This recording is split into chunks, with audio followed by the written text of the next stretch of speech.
Good morning everyone. Welcome back to शेयर.com। आज की वीडियो में हम कवर करेंगे बजट। बजट कल जो पेश किया गया है 2022-2023 के लिए, उसके सारे इंपॉर्टेंट फैक्ट्स जो एग्जाम के पर्पज से इंपॉर्टेंट हो सकते हैं, उसको इस वीडियो में हम कवर करने वाले हैं। इस वीडियो में जो भी बजट से रिलेटेड ग्राफ्स हैं उनको भी कवर किया जाएगा। उसके अलावा जो स्टैटिक पोर्शन है वो भी साथ के साथ कवर किया जाएगा। चलिए स्टार्ट करते हैं। अब देख लेते हैं बजट में क्या रहा है।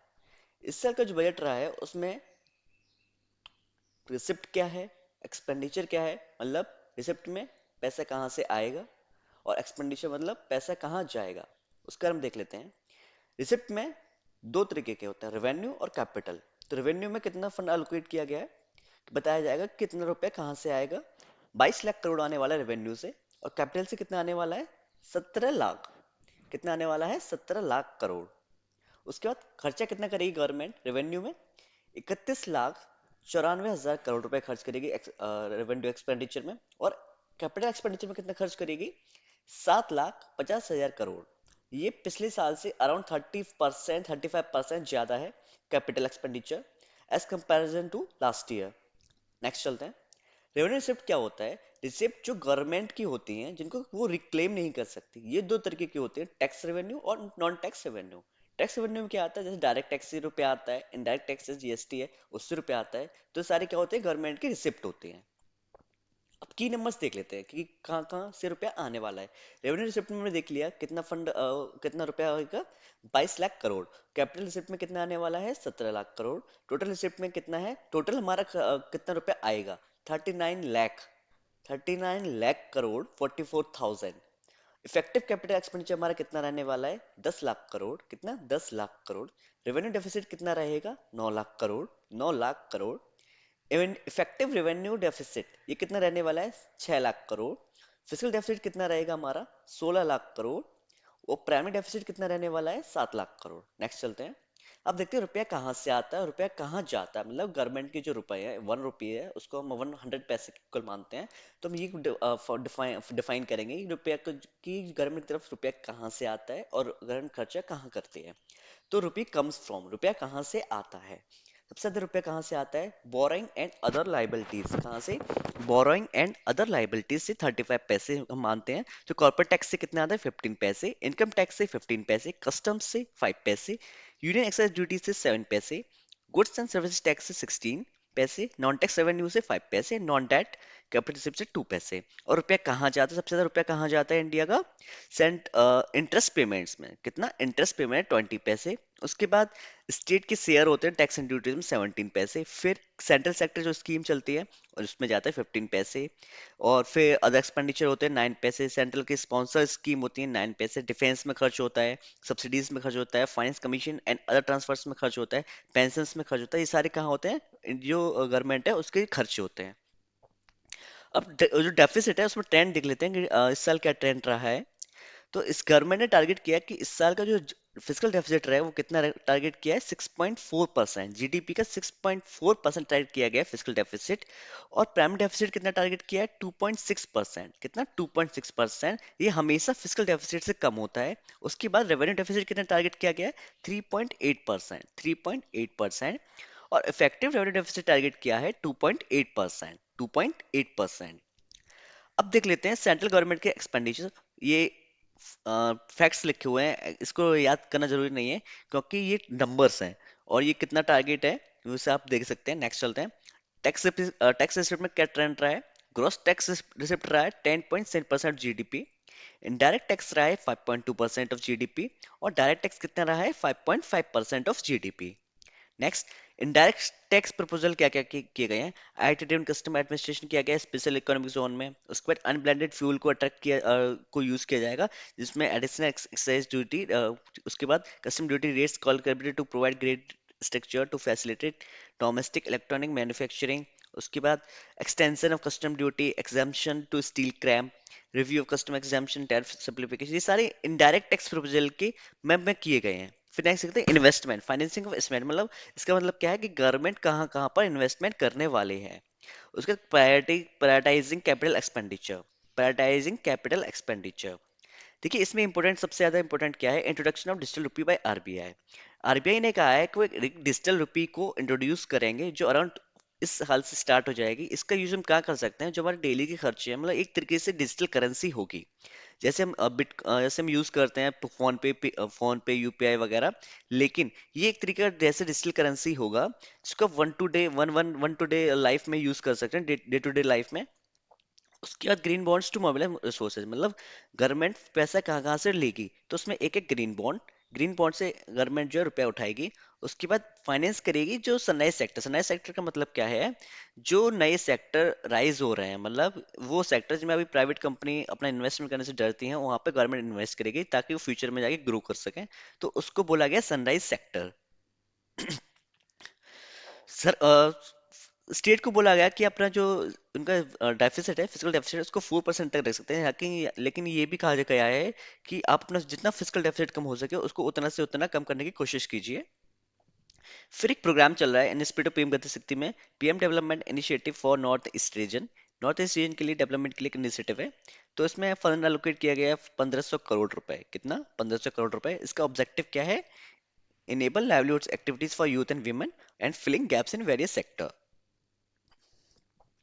एग्रीकल्चर के लिए क्या किया गया है? Record food in production and NS programme procurement. इसमें बताया गया है कि इस साल कितना टारगेट है, 2.37 लाख करोड़ डायरेक्ट पेमेंट किया गया एमएसपी के थ्रू। 163 लाख फार्मर्स को, कितना? 163 लाख फार्मर्स को डायरेक्ट पेमेंट किया गया, 2.37 लाख करोड़। और प्रमोट करने के लिए क्या गया, केमिकल फ्री नेचुरल फार्मिंग, जैसे कि ऑर्गेनिक फार्मिंग होती है उस तरीके से केमिकल फ्री नेचुरल फार्मिंग को प्रमोट करने के लिए कहा गया है, जिससे उनकी जो जमीन की उर्वरकता है वो बढ़ी रहे। फिर यूज ऑफ किसान ड्रोन्स टू एड फार्मर, किसान ड्रोन्स को यूज करने के लिए कहा गया है ताकि जो फार्मर्स की जो लैंड है उसको मोनेटाइज, उसको सर्वेलेंस किया जा सके, उसमें निगरानी रखी जा सके, उसका मेजरमेंट किया जा सके, वो सारे किसान ड्रोन की मदद से किया जा सकता है। Delivery of digital and hitech services to farmers in PPP mode, digital and hitech service provide की जाएंगी फार्मर्स को पीपीपी मोड में। फिर प्रोजेक्ट चल रहा है केन बेतवा लिंक प्रोजेक्ट। इसमें बेनिफिट होंगे 9 लाख हेक्टेयर फार्मलैंड। इसमें कितनी फार्मलैंड बेनिफिट होने वाली है? 9 लाख फार्म हेक्टेयर फार्मलैंड। फिर एक जो सेंट्रल बैंक डिजिटल करेंसी हमने देखी, जो आरबीआई ने अनाउंस करने के लिए लिखा है कि ये 2022-23 से लॉन्च कर दी जाएगी, और ये किस पे बेस्ड होगी? ब्लॉकचेन टेक्नोलॉजी पर बेस्ड होगी। इससे क्या होगा? This will lead to more efficient and cheaper currency management system. ये as comparison to other UPI sectors, UPI platforms, उनसे काफी चीप होगी, काफी मोर एफिशिएंट होगी, और इससे बूस्ट मिलेगा डिजिटल इकोनॉमी को। किसको बूस्ट मिलेगा? डिजिटल इकोनॉमी को। अब कोर स्कीम्स कौन कौन सी यहाँ पे हाईएस्ट फंडिंग रखी गई है? डिजिटल हेल्थ मिशन में रखी गई है इस बार 37,800 करोड़, जो as compare to last year थोड़ा ज्यादा है। उसका जल जीवन मिशन जो चल रहा है उसमें 60,000 करोड़ रखा गया है।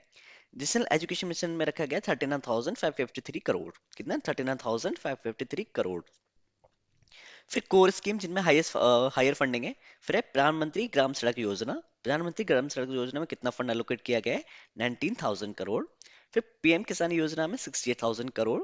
आत्मनिर्भर भारत रोजगार योजना में 6,400 करोड़। फिर है प्रधानमंत्री स्वास्थ्य सुरक्षा योजना, ये हेल्थ से रिलेटेड है, इसमें 10,000 करोड़ रखा गया है। फिर देख लें जो अमृतकाल का मतलब क्या है, जो इंडिया के इंडिपेंडेंस के 100 साल होने वाले हैं, तो आगे के 25 साल को ट्रैक रखते हुए रखा गया है गोल ऑफ अमृतकाल, इसको अमृतकाल बोला जा रहा है। इसमें क्या फोकस है? फोकस होगा हमारा growth and all inclusive welfare, मतलब सबका ग्रोथ और इंक्लूसिव वेलफेयर के लिए। Promote technology enable development, energy transition and climate action को प्रमोट किया जाएगा। उसके बाद इसमें 4 प्रायोरिटीज रखी गई हैं। जो अमृतकाल है उसमें 4 प्रायोरिटीज रखी गई हैं। कौन कौन सी? पहली है प्राइम पीएम गति शक्ति, ये एक इंफ्रास्ट्रक्चर डेवलपमेंट प्रोजेक्ट है। दूसरा है इंक्लूसिव डेवलपमेंट, सबको डेवलपमेंट करना। उसका फाइनेंसिंग ऑफ इन्वेस्टमेंट, इसका मतलब क्या है? जो वेरियस सेक्टर्स हैं, जो वेरियस सनसाइन सेक्टर्स हैं, उनमें फाइनेंस करना, जिसकी मदद से आगे फ्यूचर में जाके उनका स्कोप बढ़ सके और अदर कंपनीज उनमें इन्वेस्ट कर सकें। That will help in the economy, boosting the economy. फिर चौथा है productivity enhancement and investment, sunrise opportunities, energy transition and climate action. Productivity enhancement and investment में क्या क्या किया गया है? टेलीकॉम एंड नेटवर्क प्रोडक्ट्स में 528, फिर large scale electronics and IT hardware में 5300, फार्मास्यूटिकल्स में 1629। ये सारे फैक्ट्स हैं। उसके बाद हेल्थ में देख लेते हैं। डिजिटल डिजिटल हेल्थ इकोसिस्टम चलाया जाएगा, डिजिटल टेलीमेंटल हेल्थ प्रोग्राम चलाए जाएंगे, लॉन्च किए जाएंगे। फिर एक इंटीग्रेटेड आर्किटेक्चर है, इसमें मिशन शक्ति, मिशन वात्सल्य, सक्षम आंगनवाड़ी बनाई जाएंगी, पोषण 2 अभियान चल रहा है, इसको लॉन्च किया जाएगा। और जो 2 लाख आंगनवाड़ी है उनको अपग्रेड किया जाएगा सक्षम आंगनवाड़ी में। किसमें? सक्षम आंगनवाड़ी में। हेल्थ का जो टारगेट है कितना रखा गया है। उसके बाद पर्वतमाला प्रोजेक्ट जो चल रहा है उसमें क्या होगा, जो रोपवे होते हैं, एक रोपवे डेवलपमेंट प्रोग्राम है, नेशनल डेवलपमेंट प्रोग्राम है, इसकी मदद से क्या होगा, जो टूरिज्म है उसको प्रमोट मिलेगा। उसके बाद प्रोडक्टिविटी एनहेंसमेंट एंड इन्वेस्टमेंट, कहाँ कहाँ पे इन्वेस्टमेंट किए जा रहे हैं। एक establish CPS to facility voluntary window of companies बनाई जाएंगी। Support 5G under PLI scheme को सपोर्ट किया जाएगा। 68% capital programme budget for defence sector from domestic industries. का मतलब क्या है, जैसे सपोज कीजिए इंडिया का डिफेंस का खरीदने का टारगेट है 100 रुपीज का, 100 रुपीज का, तो उसमें 68 रुपीज कहाँ से खरीदे जाएंगे, इंडिया की जो डोमेस्टिक कंपनीज है वहां से खरीदा जाएगा। बाकी बचा 32% कहाँ से खरीदा जाएगा, फॉरेन कंपनीज से। तो ये काफी अच्छा इनिशिएटिव है। उसका यूनिक लैंड पास आइडेंटिफिकेशन नंबर होगा, जाके जिससे लैंड रिकॉर्ड्स है उनको इजीली आइडेंटिफाई किया जा सके। सो डेफिसिट फाइनेंसिंग के सोर्सेज क्या क्या क्या हैं? मार्केट बोरिंग होती है, security against small savings, external debt, state provident funds, draw down of cash balance, other receipt, ये सारे क्या हैं, सोर्स ऑफ डेफिसिट फाइनेंसिंग। फिर है railway budget at a glance. Railway budget में क्या क्या रखा गया है? इस बार का टारगेट है 5360 करोड़, 5360 करोड़। ऑपरेटिंग रेशियो में कितना है? 96.98%, 96.98%। रेलवे की अर्निंग कितनी होने वाली है 2022-23 के लिए? 1,65,000 करोड़, 1,65,000 करोड़। ये किससे होगी? फ्रेट से। और 58,500 करोड़ होगी किससे? जो पैसेंजर टूरिज्म जो ट्रेवल करते हैं उससे कितना खर्च अर्निंग होगी रेलवे की इस बार? 58,500 करोड़। फिर देखते हैं working results. Gross traffic receipt कितना रहने वाला है 2022-23 के लिए? 2,39,000 करोड़। उसके बाद टोटल वर्किंग एक्सपेंसेस कितना होगा? 2,32,000 crore. Resources transfer to state and UT, मतलब कोविड में काफी स्टेट्स को फंड एलोकेट किए गए हैं, तो उसमें कितना खर्चा किया गया है? तो 2021 में कितना था? 16.03 करोड़ लाख करोड़। लेकिन 2022 में इसको थोड़ा और बढ़ा दिया गया, 16.12 लाख करोड़ स्टेट्स को ट्रांसफर किया गया है एंड वेरियस यूटीज को। फिर प्रोडक्टिविटी एनहेंसमेंट एंड इन्वेस्टमेंट में देख लेते हैं ईज ऑफ लिविंग, मतलब ईज ऑफ लिविंग के लिए क्या क्या किया गया है। Issuance of chip embedded E passport जिसमें चिप लगे हुए उनको इशू किया जाएगा। फिर स्टेबलाइजिंग किए जाएंगे centre of excellence in urban planning, centre of excellence बनाए जाएंगे अर्बन प्लानिंग में। फिर प्रोवाइडिंग बैटरी स्वैपिंग पॉलिसी, मतलब चार्जिंग स्टेशन को डेवलप किया जाएगा वेरियस अर्बन एरियाज में। फिर all inclusive welfare focus for 2022-23, welfare schemes के लिए, वेलफेयर फोकस के लिए कौन कौन से नए प्रोग्राम चलाए गए हैं? जो 3.8 crore house hold under her घर नल से जल, 80 लाख हाउसेज बनाए जाएंगे पीएम आवास योजना के तहत। Developing lagging blocks under aspiration block programme.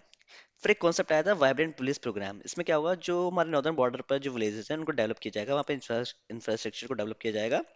फिर digital banking by all post office, जितने भी हमारे इंडिया के पोस्ट ऑफिस हैं वहाँ पर डिजिटल बैंकिंग की सुविधा उपलब्ध कराई जाएगी। और 75 डिजिटल बैंकिंग यूनिट को एस्टेब्लिश किया जाएगा 75 डिस्ट्रिक्ट्स में बाय शेड्यूल कमर्शियल बैंक्स के द्वारा 75 डिजिटल बैंकिंग यूनिट्स को सेटअप किया जाएगा। अब कुछ फैक्ट्स सीख लेते हैं। इंडिया की इकोनॉमिक ग्रोथ एस्टिमेट की रखी गई है 9.2%, जो कि हाईएस्ट है among all the large economies. 60 lakh नई जॉब प्रोवाइड करी जाएंगी। जो पीएलआई स्कीम चल रही है वेरी सेक्टर्स में, कितने सेक्टर्स हो गए हैं? 14 सेक्टर्स हो गए हैं। तो उसमें 60 लाख नई जॉब प्रोवाइड करी जाएंगी। और इसमें एडिशनल खर्चा कितने आने वाला है? 30 लाख करोड़। कितना additional potential create, additional production कितना किया जाएगा? 30 लाख करोड़ रुपए का। जैसे कि हमारे आज़ादी के 100 साल पूरे हो जाएंगे अगले 25 साल में, तो उसमें 4 प्रायोरिटीज रखी गई हैं: पीएम गति शक्ति, inclusive development, productive enhancement and चौथा है financing of investment. PM Gati शक्ति के बारे में देख लेते हैं। ये एक इंफ्रास्ट्रक्चर डेवलपमेंट प्रोजेक्ट है, इसमें 7 इंजन रखे हैं। ये काफी इंपॉर्टेंट है, 7 इंजन के नाम याद रखने हैं क्योंकि एग्जाम से पूछे जा सकते हैं कि पीएम गति शक्ति के अंदर कौन कौन से 7 इंजन हैं। तो कौन कौन से हैं? Roads, railways, airports, ports, mass transport, waterways and logistic infrastructure. और इसको सपोर्ट करने के लिए प्रोग्राम चलाया गया, एक इनिशिएटिव है पीएम गति शक्ति national master plan. PM Gati शक्ति नेशनल मास्टर प्लान। फिर देखते हैं रोड ट्रांसपोर्ट में कितना फंड एलोकेट किया गया है। तो इसमें टारगेट रखा गया है कि इस साल 25,000 किलोमीटर रोड बनाए जाएंगे और इसमें 20,000 करोड़ रुपए का फंड एलोकेट किया गया है। कितना? 20,000 करोड़ रुपए का फंड एलोकेट किया गया है। फिर रेलवे में देख लेते हैं। वन स्टेशन वन प्रोडक्ट का कॉन्सेप्ट चलाया जाए, जैसे कि वन डिस्ट्रिक्ट वन प्रोडक्ट का कॉन्सेप्ट है, उसी तरीके से वन स्टेशन वन प्रोडक्ट का कॉन्सेप्ट चलाया जाएगा। और 400 नई वंदे भारत ट्रेन बनाई जाएंगी अगले 3 साल में। 400 नई वंदे भारत ट्रेन बनाई जाएंगी। और 100 PM Gati Shakti cargo terminal for multi modal logistic to be develop. जो अगले आने वाले तीन साल हैं उनमें 100 नए PM Gati Shakti cargo terminals बनाए जाएंगे। और एक इम्पोर्टेंट है, 2000 kilometre of railway network to broad under Kavach. जो कवच प्लेटफॉर्म है, कवच है उस इनिशिएटिव, उसके अंदर 2000 किलोमीटर रेलवे नेटवर्क बनाया जाएगा। फिर पर्वतमाला इंस्टीट्यूट, ये हमने देख लिया, ये एक रोपवे डेवलपमेंट प्रोग्राम है। इसकी मदद से क्या होगा, जो टूरिज्म सेक्टर है उसको बूस्ट मिलेगा। एग्रीकल्चर के बारे में देख लेते हैं। एग्रीकल्चर में 2.37 लाख करोड़ डायरेक्ट पेमेंट किया गया 1.60 करोड़ फार्मर्स को। केमिकल फ्री नेचुरल फार्मिंग पे प्रमोशन किया जाएगा, उसको प्रमोट किया जाएगा। और अगर कोई स्टार्टअप है एग्रीकल्चर सेक्टर में, रूरल एंटरप्राइज सेक्टर में, तो उसको फाइनेंस कौन करेगा, नाबार्ड। नाबार्ड फंड करेगी, जो अगर कोई एग्रीकल्चर सेक्टर में स्टार्टअप का होने वाला है उसके लिए। फिर एक किसान ड्रोन्स का यूज किया जाएगा, जो क्रॉप असेसमेंट है, डिजिटलाइजेशन लैंड रिकॉर्ड है, मतलब लैंड रिकॉर्ड्स का डिजिटलाइजेशन करना। उसके बाद इंसेक्टिसाइड्स का स्प्रे करना, न्यूट्रिएंट्स का स्प्रे करना, वो सारा किसकी मदद से किया जाएगा, किसान ड्रोन्स की मदद से। फिर एमएसएमई सेक्टर को काफी बूस्ट किया गया है, क्योंकि ये हमारी जीडीपी अराउंड 30% कंट्रीब्यूशन करता है एमएसएमई सेक्टर। तो उसके लिए क्या किया गया है, उद्यम, ई श्रम, एनसीएस और सिंपल को लिंक किया जाएगा, ताकि कोई भी बेनिफिट है उनको, सारे जो प्लेटफॉर्म इन पे रजिस्टर्ड हैं, जो भी यूज इन पे रजिस्टर्ड है, उनको सारी सुविधाएं इजीली प्रोवाइड किया जा सके, तो इनको इंटेलेक्ट किया जाएगा। और ECLGS स्कीम है उसको एक्सटेंड कर दिया गया है मार्च 2023 तक के लिए। और इसका जो कवर है, पहले 50,000 करोड़ था, अब इसको बढ़ा के कर दिया गया 5 लाख करोड़। कितना, 5 लाख करोड़। और एक प्रोग्राम चल रहा है, रैम प्रोग्राम। इसमें कितना फंड रखा गया है, 6,000 करोड़ रुपए का फंड रखा गया है। फिर इसके डेवलपमेंट के बारे में देख लेते हैं। एक प्रोग्राम, एक पोर्टल है, digital ecosystem for skilling and livelihood portal, जिसको देश दे स्टेक ई पोर्टल के नाम से भी नाम से जाना जाता है। और startup will be promoted to facilitate drone Shakti and for drone as a service. Next देखते हैं एजुकेशन के बारे में। एक प्रोग्राम है, one class one TV channel program for PM e Vidya to expand. इसको 200 टीवी चैनल तक एक्सपेंड किया जाएगा। बच्चों की क्रिटिकल थिंकिंग के बारे में ध्यान रखा जाएगा, वर्चुअल लैब्स एस्टेब्लिश की जाएंगी, हाई क्वालिटी ई कंटेंट प्रोवाइड किया जाएगा, और डिजिटल टीचर्स के थ्रू, जैसे कि ऑनलाइन प्लेटफॉर्म्स होते हैं, जिससे यूनिवर्सिटी सेटअप की जाएंगी। फिर हेल्थ में देख लेते हैं।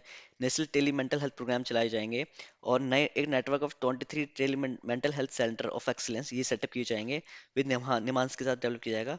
हर घर नल से जल प्रोग्राम में क्या है, इसमें 60,000 करोड़ रुपए का फंड एलोकेट किया गया है, जिसकी मदद से 3.8 करोड़ हाउस होल्ड को कवर किया जाएगा। और ये किस मिशन के अंतर्गत है, हर घर नल से जल। हाउसिंग फॉर ऑल, मतलब हर घर, जो पीएम आवास योजना है उसमें 80 लाख नए हाउसेस बनाए जाएंगे, और इसके लिए कितना फंड एलोकेट किया है, 48,000 करोड़। नॉर्थ ईस्ट रीजन के डेवलपमेंट के लिए इनिशिएटिव है पीएम डिवाइन। फिर वाइब्रेंट विलेज प्रोग्राम हमने देख लिया, जो बॉर्डर विलेजेस हैं, यहाँ पे स्पार्स पॉपुलेशन, लिमिटेड कनेक्टिविटी है और इंफ्रास्ट्रक्चर डेवलपमेंट नहीं है, तो वहाँ पे डेवलपमेंट किया जाएगा वाइब्रेंट विलेज प्रोग्राम के तहत। फिर बैंकिंग सेक्टर में देख लिया है, 100% of 1 lakh post office to come on the core banking system. सारी बैंकिंग को डिजिटल बैंकिंग सिस्टम में यूज के तहत लाया जाएगा। ई पासपोर्ट एस्टेब्लिश किया है, इसमें एम्बेडेड चिप लगी होगी। अर्बन प्लानिंग की जाएगी। लैंड रिकॉर्ड मैनेजमेंट के लिए एक unique land parcel identification number होगा। फिर एक्सीलरेटेड कॉर्पोरेट एग्जिट किया बनाया गया है to be speeding winding up company. इसका मतलब क्या है, अगर कोई कंपनी, नई स्टार्टअप कंपनी स्टार्ट होती है, और कुछ अगर इन द वर्स्ट सिनेरियो अगर वो कंपनी नहीं चलती, तो उनके लिए इजी विंडिंग अप हो सके, तो उसके लिए एक्सीलरेटेड कॉर्पोरेट एग्जिट बनाया गया है। फिर एवीजीसी प्रमोशन टास्क फोर्स है। फिर टेलीकॉम सेक्टर में कुछ इनिशिएटिव किए गए हैं। एक्सपोर्ट प्रमोशन है, आत्मनिर्भरता इन भारत, मतलब 60% ऑफ कैपिटल प्रोक्योरमेंट बजट। इसका मतलब वही है जो मैंने बताया था कि स्टार्टिंग में, कि अगर 100 रुपीज फंड अगर गवर्नमेंट को खर्च करना है डिफेंस इक्विपमेंट खरीदने में, तो 60% कहाँ पे खर्च किएंगे, डोमेस्टिक इंडस्ट्रीज पे खर्च किएंगे, इससे हमारी डोमेस्टिक कंपनीज है उनको बूस्ट मिलेगा। फिर सनराइज अपॉर्चुनिटीज, जैसे गवर्नमेंट के कंट्रीब्यूशन हो R&D सेक्टर्स में, जैसे कि artificial intelligence, geospatial system and drones, semiconductor and it's ecosystem, space economy, genomics and pharmaceuticals, green energy and clean mobility system. क्योंकि इनमें अभी काफी सारी प्राइवेट कंपनी जो है इन्वेस्टमेंट नहीं कर रही हैं, अगर इनमें गवर्नमेंट इन्वेस्टमेंट करेगी, उससे फ्यूचर में आगे ये ग्रो करें, तो अदर से जो फंडिंग है, अदर सेक्टर से तो फंडिंग आना स्टार्ट हो जाए, जिससे इकोनॉमी को बूस्ट मिले। फिर है energy transition and climate action. इसमें CO2 जो हमारे कार्बन डाइऑक्साइड है उसको टारगेट रखा गया है कि 13 MMT एनुअली कम किया जाए। नेक्स्ट है पब्लिक कैपिटल इन्वेस्टमेंट, हमने देख लिया। गिफ्ट IFC कहाँ पर है ये आप बताएंगे। मोबिलाइजिंग रिसोर्सेज, कहाँ कहाँ से गवर्नमेंट रुपया उठाने वाली है। एक है सोवरेन ग्रीन बॉन्ड से गवर्नमेंट जो है पैसे उठाएगी। उसके बाद data centres and energy store system to become infrastructure status. Next है blended funds to be promoted for sunrise sectors में जो है, सनराइज सेक्टर्स जैसे कि ऊपर हमने लास्ट देखे थे, यहाँ पे देखे थे सनराइज अपॉर्चुनिटीज, ऐसे सनराइज सेक्टर्स हैं, वहाँ पे ब्लेंड फंड किया जाएगा।